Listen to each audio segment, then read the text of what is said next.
আসসালামু আলাইকুম বন্ধুরা, আজকে ভিডিওতে আমি আপনাদেরকে রান্না করে দেখাবো অ্যাঙ্কর ডাল দিয়ে মুরগির মাংসের ঢালা বাগার তরকারি।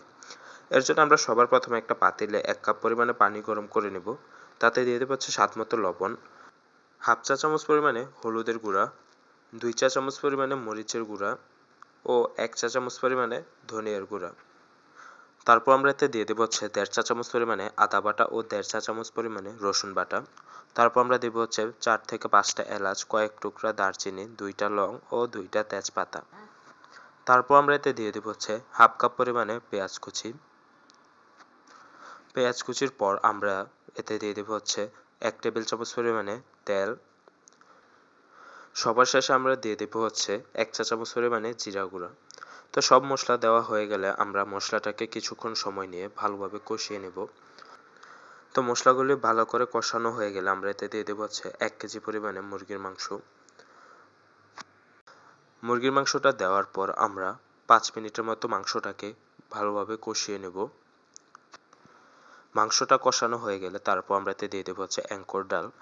আমরা কিন্তু ডালটাকে আগে শুকনো কড়াইয়ে হালকা ভেজে নিয়েছি, তারপর এটাকে লবণ এবং হলুদ দিয়ে হাফ সিদ্ধ করে নিয়েছি।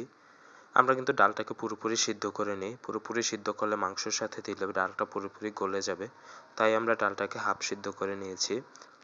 ডাল দেওয়ার পর আমরা ডাল এবং মাংসটাকে 2-3 মিনিট সময় নিয়ে কষিয়ে নেব। কষানো হয়ে গেলে আমরা এতে দিয়ে দেব হাফ লিটার পরিমাণে পানি।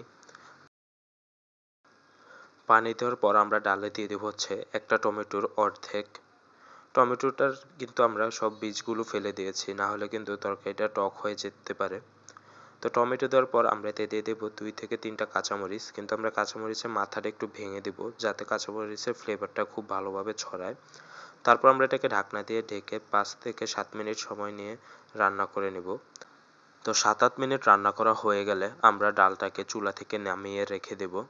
তারপর আমরা অন্য একটা কড়াইয়ে তেল গরম করে নেব।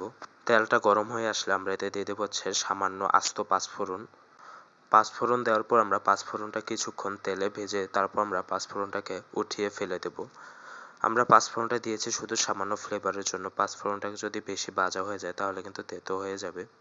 তারপর আমরা 2টা শুকনো মরিচ ভেঙে দিয়ে দিলাম এবং দিয়ে দিলাম হাফ চা চামচ পরিমাণে ঘি। শুকনো মরিচটা কিছুক্ষণ ভাজা হয়ে গেলে আমরা এতে আগে থেকে রান্না করে রাখা ডাল এবং মাংসটা দিয়ে দেব।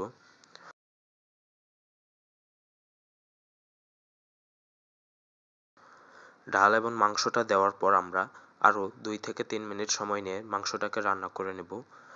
2-3 মিনিট রান্নার পর আমরা সবার শেষে দিয়ে দেব হাফ চা চামচ পরিমাণে গরম মশলা গুঁড়া। গরম মশলা গুঁড়া দিলে কিন্তু আমাদের অ্যাঙ্কর ডাল দিয়ে মুরগির মাংসের ঢালা পাকার তরকারি তৈরি। আশা করি আজকে ভিডিওটা আপনাদের কাছে ভালো লাগছে। ভালো লাগলে অবশ্যই একটি লাইক করে দেবেন এবং আমাদের চ্যানেলটিকে সাবস্ক্রাইব করে দেবেন এরকম আরও নতুন নতুন ও সুন্দর সুন্দর ভিডিওর জন্য। ধন্যবাদ।